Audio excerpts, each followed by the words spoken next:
শ্বশুরবাজার তরফ থেকে, আমাদের মাননীয় এমএলএ তরফ থেকে, তবে থেকে এই খেলাটা আমি চালাচ্ছি। আপনি কার্যত একটা ইতিহাস, যে জায়গায় কোনোদিন ঘাসফুল ফোটেনি সেখানে আপনার নামটাই খোদাই রয়েছে। একদম মানুষের পাশে থাকাই আমাদের শিখিয়েছে আমাদের মাননীয় মুখ্যমন্ত্রী, যে মানুষের পাশে থাকাই আমাদের কাজ।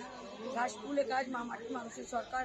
আমরা মা মাটি মানুষের মাটিতেই থাকতে চাই আর মানুষের সঙ্গে থাকতে চাই, আর সবসময় থাকার চেষ্টা করব। একদিকে আজ খেলা হবে দিবস, তার পাশাপাশি জন্মাষ্টমী, দুটো দিন মিলিয়ে আপনার বার্তা কি?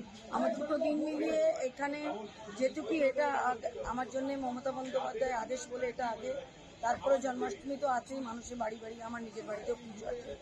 আমরা এখানে খেলা শেষ করে তারপর যাব। আর গত 3 দিন আমরা, গতকাল থেকে আমার খেলা চলছে, 16টা টিম নিয়ে আমরা খেলাই। এটা আমি প্রত্যেক বছর খুব বড় করে করার চেষ্টা করি আর করেও যাব। এটা কি সমাজের বুকে যাতে তরুণ প্রজন্ম একেবারে অন্যদিকে না চলে যায় তার বার্তা দিতেছেন আপনি? একদম, যেটুকু এখনকার বাচ্চারা শুধু মোবাইল সোশ্যাল মিডিয়া ছাড়া কিছু জানে না। আমরা চাই ছোট ছোট বাচ্চারা এখানে আসুক, খেলাধুলার মধ্যে থাকুক। এটা দেখে বাচ্চারা এখানে সারা দিন, ছোট ছোট বাচ্চারা দাঁড়িয়ে আছে এই খেলা দেখার জন্য। তা আমি চাইবো যে পরেক্ষণেও ওই বাচ্চারাও খেলাধুলা করুক, এরকম দেখে দেখে করবে।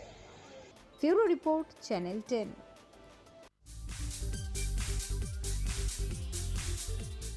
সারা বছর